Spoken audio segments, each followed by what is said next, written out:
Not to my game, okay? Give me that. Huh? And keep my engine? You should have made pachinko. And mobile games. Yeah. Is that okay, Konami? If I finish...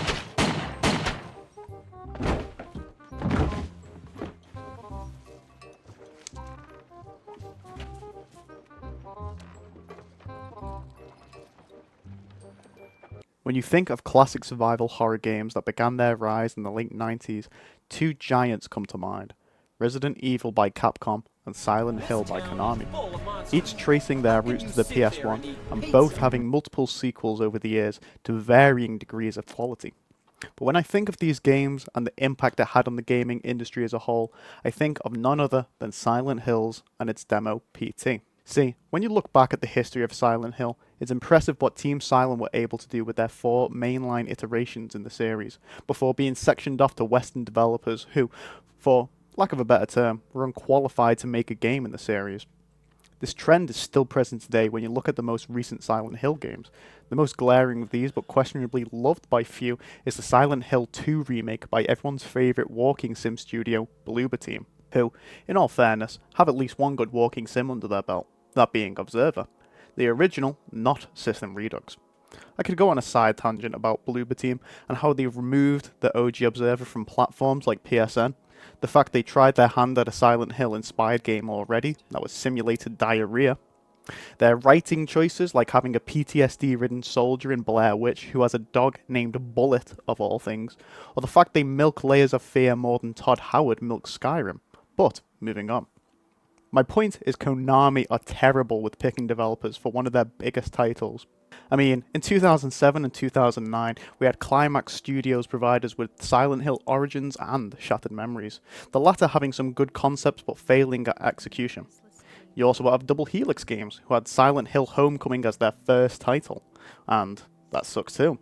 Vatra Games, a subsidiary of the Kuju Entertainment Group, who gave us such wonders as House of the Dead Overkill, arguably one of my favourite rail shooters of all time. You impotent cripple. Think of your sister before threatening Papa Caesar. Next time you speak, turn the volume to 0. Fucking cabbage.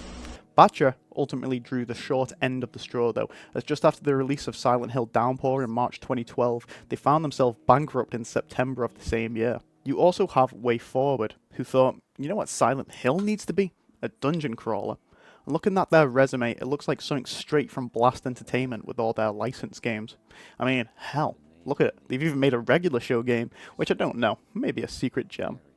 Fast forward to the modern day, and you have all the conventions of modernity chopped and blended into the mix that is Silent Hill, starting with Ascension in 2023, being developed by a few teams, but notably the money-hungry demons of Behaviour, who still haven't made a good game since Naughty Bear, my beloved. A game that had a battle pass with stickers reading, "That's trauma," for all the LARPers who saw Silent Hill from TikTok, stiff animations that put Mass Effect Andromeda to shame, and just generally being a cognito hazard for those who watch it. The good news is you cannot access this product anymore, and it doesn't even have a Wikipedia page. There's no point in preserving this. We also got some more premium slop in 2024 with Silent Hill, The Shit Message. A game only remembered for making me play as a femcel, run from flowers, and giving us a document which explains Silent Hill phenomenon. Also mentioning COVID-19 in the same page. The only thing that this game made me think about was the fact people still wear face masks to stop COVID, which only strengthens my resolve in crafting a Tesla-beaten prototype to fix their issue. There was also Silent Hill F that dropped in 2025 by a manga author of all things. And by dropped, I mean it dropped out of his ass with its terrible narrative, complete annihilation of subtlety and nuance, and terrible gameplay mechanics. A game that is centered to Japanese audiences but tells them, with the deprecating birth rates, to just not get married because women are viewed as property and second-class citizens. What a load of shite. With one more of these games on the horizon, that being Silent Hill Townfall, which is set to take place in Scotland of all places, I thought I'd go back in time and review a game that quite literally killed all of my hopes when it comes to further Silent Hill entries. The Silent Hill of the past I never experienced. I'm a 2004 kid after all, and the Silent Hill of today is nothing more than a shallow imitation of what once was. A series plagued by low-effort games, terrible, terrible live-action films, pachinko machines, and merchandise plentiful enough to create a landfill site. These things will continue into the future as the person in charge of the Silent Hill IP now, Motoi Okamoto, stated that he wishes to see Konami churn out a Silent Hill game every year. The slot machine is never turned off, and it will never cease to break down. This video is called Silent Hills PT and Franchise Demise, and I titled it as such because PT had such a monumental impact that no other Silent Hill game will ever be able to recapture the magic of it. So much so that other companies were so inspired by it they tried to emulate it, like with Resident Evil 7 Biohazard, one of my favourite Resident Evil games of all time. There will never be a project regarding Silent Hill that will come close to the less than an hour-long experience that is PT. So, with my rant out of the way, let's rewind the clocks back to the year 2014. During Gamescom of that year, in August, Sony's conference, my childhood love, Destiny, would be shown off some more. Kojima would also take the stage to showcase some more of Metal Gear Solid 5, The Phantom Pain, and following this, a trailer would play for a demo known only as PT. No one would come from the studio to talk about it. No one even knew the creators of the game. It was only when it was released on the PS Store that people were able to experience the demo from 77 AT's studio. After installing PT on a PS4, players would be greeted to the horror that awaited. The PS startup screen showing a grassy woodland with only the letters PT on the screen. I'll be taking quite liberal footage from the PS4 version, which I do not own, and the 1.4 emulation released for PC, which ran like hot shit. I also did try out the Unity version, or the Punity version as it's so called, which ran fine. It just lacks a lot of the charm of the engine that would be used to create PT, which is the same said for the 1.4 emulation, lacking quite critical stuff like lighting, but I'll get onto that as we go along. When you press start, there's no menu screen, no hour-long exposition, players are greeted to 7780's logo, controls, and then a warning. Watch out, the gap in the door. It's a separate reality. The only me is me. Are you sure the only you is you? Our character finds himself waking up on a cold stone floor, a door directly lit right in front of us, begging for us to investigate. It opens ever so slightly, and we arise to this opportunity. The room is encased in darkness. Only the door is visible. We know absolutely nothing at this point, but we were just warned about the gap in the door. We venture on through regardless. There is no turning back now.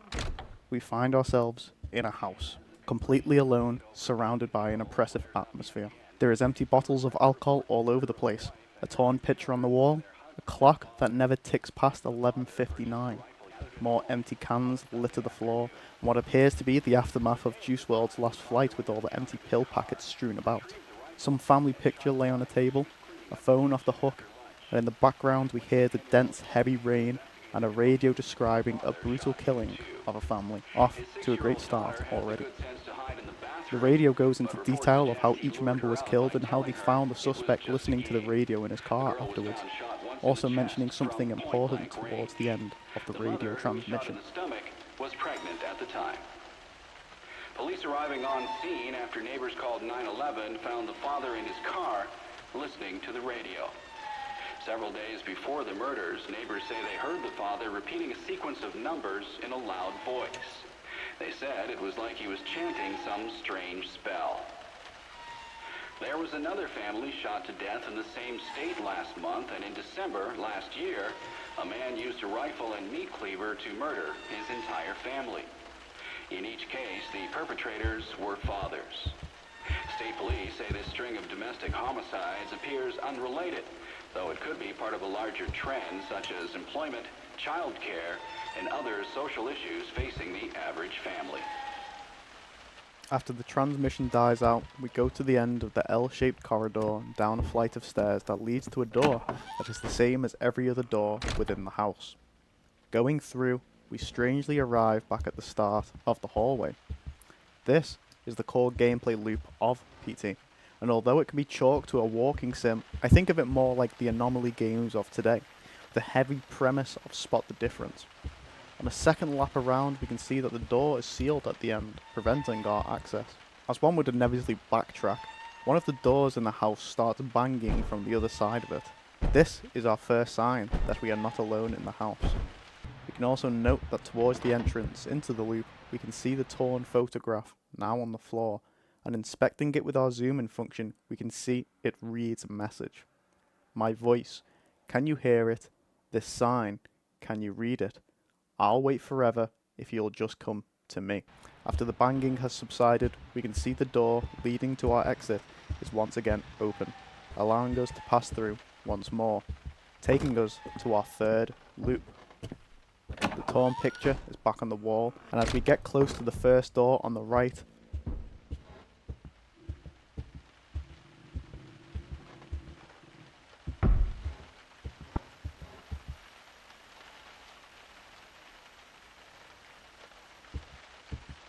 the wild knocking is now heard. The door at the end of the hallway is open. Nothing is stopping us from leaving, but if we stay and listen just a moment, we will begin to hear a ghastly wailing coming from the sealed door. In folklore from the United Kingdom, there is the Banshee, a wailing spirit who heralds the death of a family member, and the closest comparison to this in Japanese folklore is the Yurei. Going through the door into the next loop, all's the same as the first. The humming of the light, our footsteps being drowned out by the rain, and the rusted singing of the chandelier above. It's only when we go to approach the door to leave that it rudely shuts in our face, and from behind us we hear the banged door creak open. The background music starts to amp up, and it prepares us for whatever is to come. Approaching the door, a few roaches scuttle out, and we begin to hear the cries of a baby from within. The door cannot be opened any further, and then glancing inside we see that it's a bathroom. After this small little encounter, the exit opens and we can leave once more. And starting the next loop, we are alerted that something is off immediately. A staticky wailing can be heard echoing down the hallway, but at times it almost sounds like whatever was emitting it is laughing through the sobs. As we rear the corner, we see the apparition standing menacingly at the end of the hall, positioned just under the creaking light fixture. It stands ever so still, and once we are brave enough to face it, it disappears just before our eyes. The light is now gone, but the groans remain, and it makes you wonder if it is really gone when we venture into the shadows. The light turns on, giving us a mild fright, and we see our cockroach friends have multiplied and begun to spread across the walls. Before we turn the hallway into an Earth Defense Force scene, we leave. We start another loop, walk down the halls once again, but this time we see the light is turned off at the end of the corridor. The bathroom door opens to us. Stepping inside, we catch a sight of a blinking flashlight, and using our initiative, we pick it up to see that the door has now closed behind us. The room is dank, and in the sink lays a malformed fetus that begins to cry out. We hear footsteps ranging from down the hall.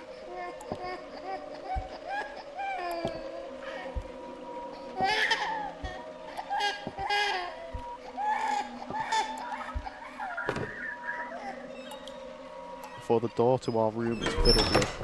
The background ambience distorting greatly as the sequence plays out as the cries continue. Once it's done, the gap opens, then opens fully. It is time for us to make our exit. When we start the next loop, the hallway is completely dark. Emerging from the first corner, we see that the bathroom door is open ajar once more, and the radio is playing again. However, listening this time, it's clear something is different. Small messages lay ominously interlaced between the normal broadcast we have heard so far. These messages go as follows. Don't touch that dial now. You can't trust the tap water, with all the fluoride in it of course. 204863, and the best of all,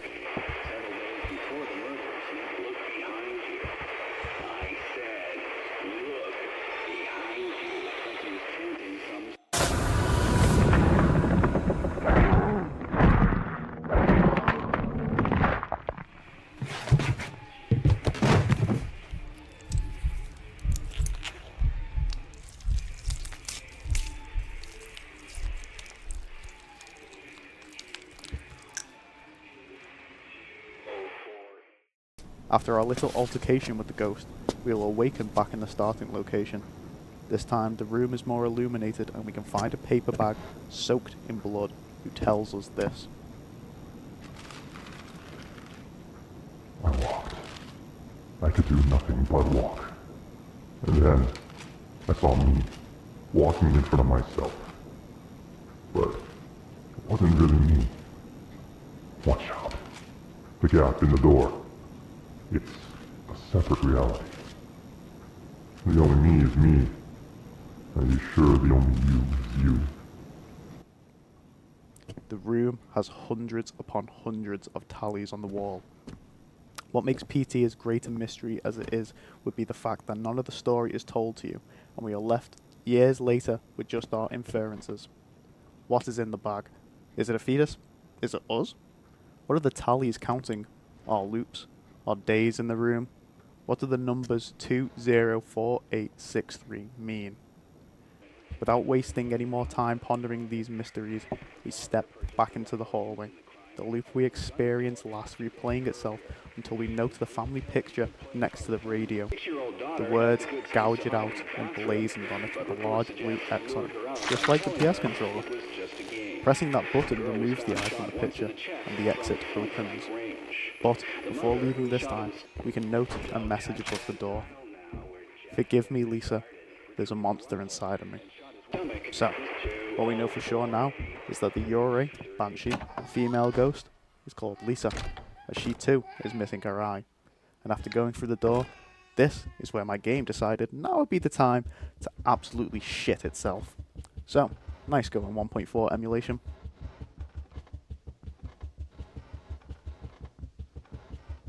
You've gotta be fucking shitting me.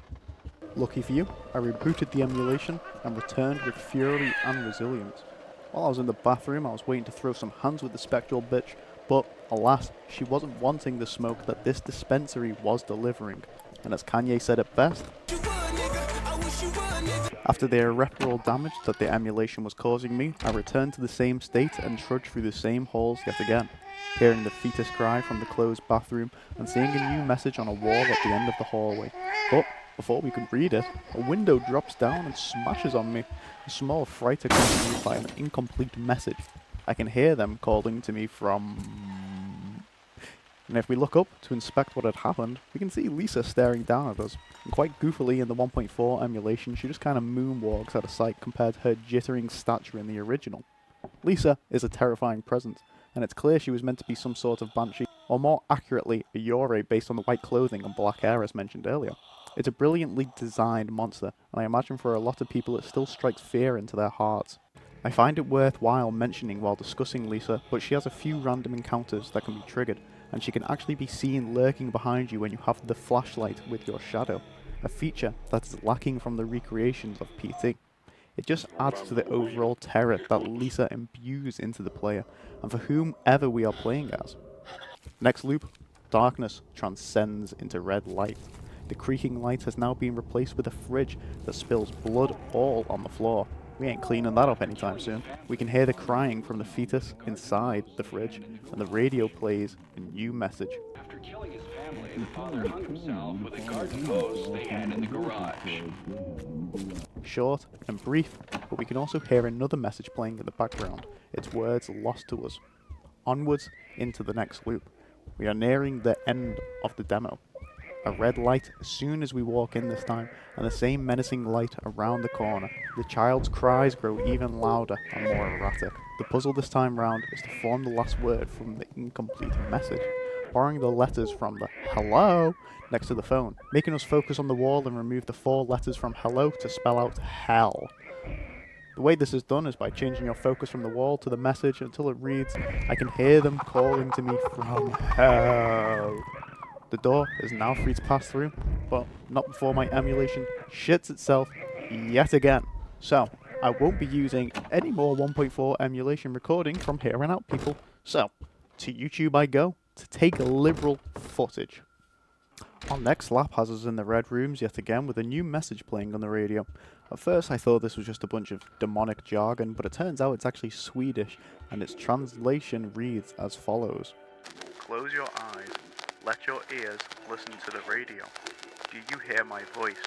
Can you hear your own soul scream? Let us choose. My voice tells the future, or your tortured... Well, what do you choose? You can choose. Your life, your future. Wise as you are, or you might already have discovered it. Yes, the radio drama from 75 years ago was true. They are here on our Earth and they monitor and see all. Don't trust anyone. Don't trust the police. They are already controlled by them. That's the way it has been for 75 years now. Only our best. You have a right to become one of us. So, welcome to our world. Very soon, the gates to a new dimension will open. 2048663. 2048663. Next lap time, and this time we are setting records as our player character starts pacing it through the endless halls, looking like a world from LSD Nightmare Emulator, with all the eyes darting around following us. The foreboding music that plays and the constant reminder that this is no longer 11:59. It is now midnight.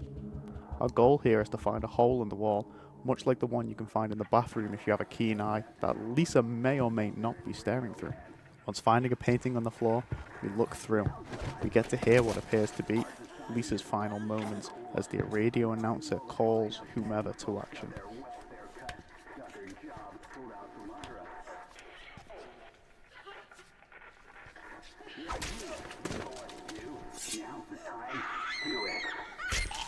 My thoughts regarding this are, was this really played on the radio, or are we hearing the manifestation of a broken mind of the killer?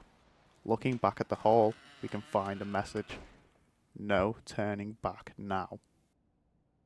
Going into the bathroom afterwards, we hear a story from the fetus, who does a slight bit of finger pointing, asking us if we remember. She had to get a part-time job working a grocery store cash register. Only reason she could earn a wage at all is the manager liked how she looked in a skirt. You remember, right? Exactly 10 months back. So, are we the killer? The man who murdered his family? But the radio also said that the man was found in the garage with a garden hose around his neck. And in the distorted message that was heard in the background, it also said that he was found with an umbilical cord around his neck.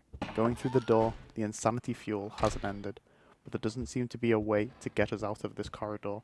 We wander about until the screen starts to glitch out and the audio becomes a piercing mess mingled with a baby's cry. Then,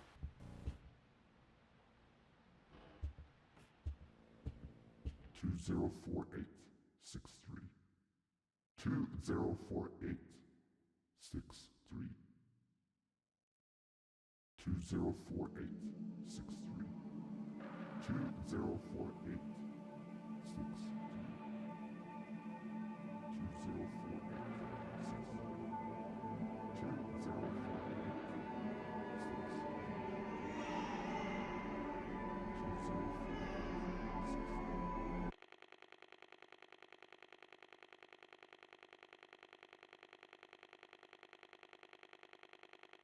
but this is all a fake out. We aren't back at the start, luckily, and the bag doesn't speak to us again. And we are back in the loop. And this loop will not end unless we finish the secret puzzle that has been laid out to us from the very beginning of PT. Remember, the broken picture. Well, if you had a keen eye, you would have noticed that there are multiple separate pieces of the picture laying about the house, and you can grab them all in this section. I'm not going to go over all of these locations, except for one. It's hiding just in the options menu, and holding R3 in the brightness tab adds it to the picture frame with the rest. Whenever you collect one of these messages, a message will appear in a certain language, meaning for most, they wouldn't be able to accurately decipher the messages by themselves. It was made this way to incorporate people from all over the world into discussion to solve the mystery of the message and how it slightly ties in to the final puzzle. The message, when fully assembled, reads, I walked till I stood one pace before Jack. Heart pounding, I whispered his name, but the night wind stole his voice away. In the moment, our hands overlap. We share an instant of private darkness. His touch, cold as marble. cold and shivering all over, never moving a step. His hand in mine, I waited for it to pass, and through the midst of waning consciousness, I thought I heard a phone ring. With that message in hand, we can finish the final loop of PT once and for all. When you enter the loop, wait until it turns midnight. Then take exactly 10 steps in any direction and wait. You should hear a baby's laugh ringing out. The next step is a little harder to figure out, and lots of people have come up with their own ways over the years, such as staring at Lisa until she disappears during this haunt. However, data miners have found out that the correct way would be to murmur Jack into the microphone connected to your PlayStation. After that, a second laugh will trigger. This will start to trigger the vibrations in your controller, where you're required to stay completely still, without triggering the motion sensors in your controller. And if successful, a third laugh will trigger, and then the phone will finally ring. Going towards it and inspecting it, we are greeted with the last message from PT. You have been chosen. After all this madness, we can now leave through the main door, and the credits will start to play. Dad was such a drag. Every day he'd eat the same kind of food, dress the same, sit in front of the same kind of games. Yeah, he was just that kind of guy. But then one day he goes and kills us all. He couldn't even be original about the way he did it. I'm not complaining. I was dying of boredom anyway. But guess what? I will be coming back, and I'm bringing my new toys with me.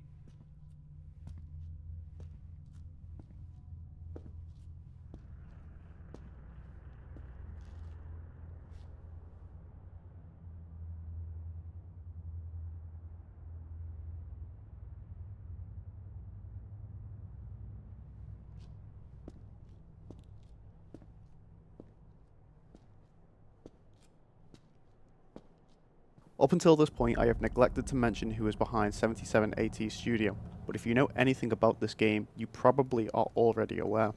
When people saw this for the first time, I can only imagine the reaction it brought. To see such giants collaborating together to form what would be a major success in the horror landscape, in a series that at that point was very neglected. But, unfortunately, this dream would not be realised. And interestingly enough, people could have deciphered what the game would be much earlier than the title card drop at the end. You see, at face value, 7780 means nothing, but 7780 coincidentally is also the area of Shizuoka Prefecture in Japan. When taking apart the kanji for Shizuoka, you get Shizu, which can be read as quiet, still, or silent, and Oka, which can be read as mound or hill. So, Shizuoka can be read as silent hill. Of course, this wasn't immediately apparent to players of the world, and it was none other than Hideo Kojima himself to explain this fact after everyone had found out that this was a Silent Hill title. PT is a masterpiece in atmosphere, horror, and visual storytelling. All the pieces were laid out, but so much was left unexplained, and with time passing evermore, the mysteries only linger on in people's minds. So many questions left to think about. What was in the bag? Who, or what, was the radio broadcaster? Was it linked to the Order, with all their calls to action and the inciting of violence through precarious means? Are we Jack? And if not, who is Jack? The fake-out screen said, "I will never forget that day 20 years ago. I have something to tell you. Contact me." Signed by Jay. Was this Jack? So, if Jack is delivering us messages, in that case, who are we? Jay knew we would play this game. Why? What happened to Jack? Was he the father from the radio transmission? Was he the man in the garage? Or are we just another father who did the same? Would that be the Silent Hill effect of this game? Years later, and we still have no answers. But ultimately, that's fine. Because for what it was worth, this demo is an amazing experimental piece, and the horror from it will not be forgotten. So, ultimately, what would happen to Silent Hills? Well, Hideki Hayakawa would become president of Konami on April 1st, 2015. PT would be cancelled that April, and PT is also removed from the PS Store, preventing people from re-downloading it even if they had it added to their library. a practice that is not only scummy but allows people to sell their PS4 with PT still installed for exuberant prices, a practice which has calmed down in recent years. Kojima was removed from Konami a little after the release of Metal Gear Solid 5 The Phantom Pain in September 2015. The game was left unfinished, and Konami went to the added lengths to remove his name from the project in future releases, most notably removing his name from the box art. They also shut down Kojima Productions Los Angeles that same year. To further their debauchery, Konami also prevented Hideo Kojima from attending the Game of the Year Awards in 2015, a moment which only furthered people's anger at Konami. Kojima is not here with us tonight, and I want to tell you a little bit about that. Mr. Kojima had every intention of being with us tonight, but unfortunately he was informed by a lawyer representing Konami just recently that he would not be allowed to travel to tonight's awards ceremony to accept any awards. I assume most people know of Hideo Kojima. I mean, the guy's an industry giant with a stacked resume and especially known for how intricately he has his games designed. The Fox engine used for Metal Gear Solid 5, The Phantom Pain, and PT both showcase that level of detail. I mean, the man even got praised by Stan Lee. Revolver Ocelot has arrived. It is my great pleasure to introduce a creator, an innovator, and an awesome dude. Ladies and gentlemen, the recipient of the Legend Award presented by Jeep, Hideo Kojima! Now, I can respect Hideo Kojima. I think the man's got a keen eye for detail and an amazing world builder. But I'm not going to glaze him. I also think his overindulgence of Western media is why a lot of the things in his game need re-evaluation after the removal of the rose-tinted glasses. I am of the belief everyone has a creative period in their lives between 20 and their 30s, and then after that period they still have the remnants of those ideas, but they are surrounded by so much brain fog that their products come out half-assed and unenjoyable. I cite Josh Sawyer as my prime example, being the director of my favourite New Vegas and then going on to produce The Outer Worlds 2. A game that has so much Reddit infusion that it's a wonder the game didn't come with soy milk as a pre-order bonus. But that game did include an optional debuff for your pre-order bonus as a big thank you for spending your money on the digital tumor. Kojima is the same in recent years, unfortunately, saying that the 2016 American elections and the Brexit vote we are plagued with here in the UK were his primary motivations for creating Death Stranding, requiring players to build bridges as a contrast to building walls, in a way to connect everyone together. What's even more clear is that Kojima clearly hasn't the ability to look at crime statistics in Europe in recent years, nor does he have a pattern recognition system to correlate this crime influx with mass immigration. But of course, he will say that living in his ivory tower in Japan, ignorant to all the random attacks that just so happen to be rising in Shibuya, evidently not done by the Japanese. He would also go on to say to TGCom24 that the reason for Death Stranding receiving lower review scores in the US is because, and I quote, "Perhaps it's a difficult game for a certain type of critics and audience to understand. In America, there are many first-person shooter fans, and many of them argue that Death Stranding is a different game. Perhaps that's why they haven't given it such high ratings." Once again, ignoring the fact he himself has stated that he doesn't understand Death Stranding.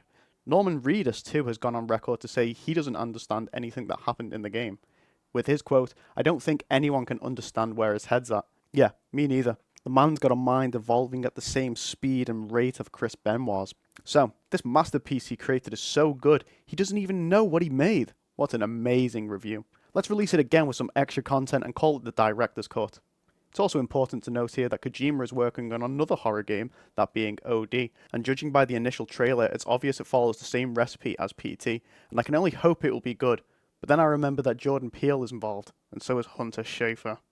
So, Kojima is still aboard the subversive bandwagon. He's also involved with a numerous amount of other Death Stranding projects like a film from everyone's favourite A24, who made such amazing films such as White People Are Evil. I can only hope Kojima can have a redemption and not scoff at the fact he didn't win awards for Death Stranding 2, but until he puts down the Hollywood slop that he consumes ever so greatly, that's not happening. PT wasn't the brainchild of Kojima alone.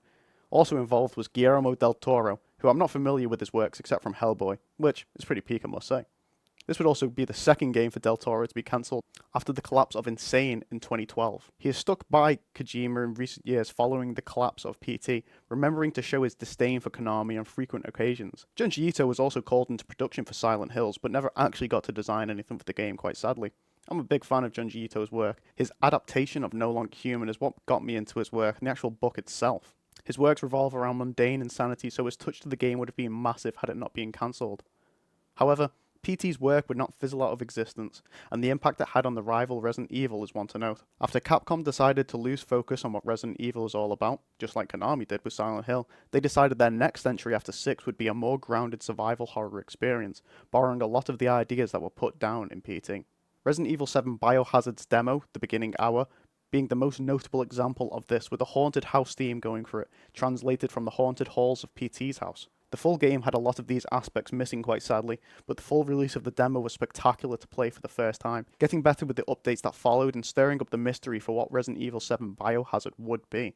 The paranormal was more present in the demo, with you being able to see ghosts while reviewing Clancy's footage. The model being used was for Mia, so who knows what the original draft for Resident Evil 7 looked like before it was made into Ethan finding his wife. The bad ending for this demo was also shown in the VR tech demo released for Resident Evil 7 Kitchen to showcase the VR gameplay that would be possible in the full release. It would drop alongside the PSVR, which was an amazing experience for someone who'd never played a full VR game before. I remember showing this demo to my friends before Resident Evil 7 had released, and we were all terrified of what was to come. The true ending is also rather funny because it shows Clancy escaping from his confinement in the Baker household, with the story being that of tragedy because he's found to have LSD in his possession. So please don't buy his story. And in the full release, well, we know Clancy didn't get his good ending after all. What makes the Resident Evil 7 demo more impressive to me is the multiple different endings, a better showcase of the gameplay mechanics, and the ability to acquire a dirty coin that would be transferred to the full release of Resident Evil 7. Not to say PT isn't impressive, it's an amazing game, but it fares more as a proof of concept rather than showing an actual game and its elements. But without its creation, there would be no Resident Evil 7 Biohazard. Overall, it's sad to see what has happened to the Silent Hill franchise, and knowing Konami would rather shoot themselves in the foot and release more remakes and remakes and remakes, I know for certainty that Silent Hill has been killed. Much in the same fashion as Lisa, to be honest. But, I mean, this trend doesn't follow Konami alone. Look at the output of Square Enix and Capcom, and even new titles like Resident Evil Requiem lack so much ambition you have to wonder if the people making these games have ever played anything enjoyable in their lives. But that's enough ranting for today. I hope you've enjoyed the video, and if you have, give a like, give a subscribe, press the buttons we like to press, and as always people, keep it cack. Thanks for watching.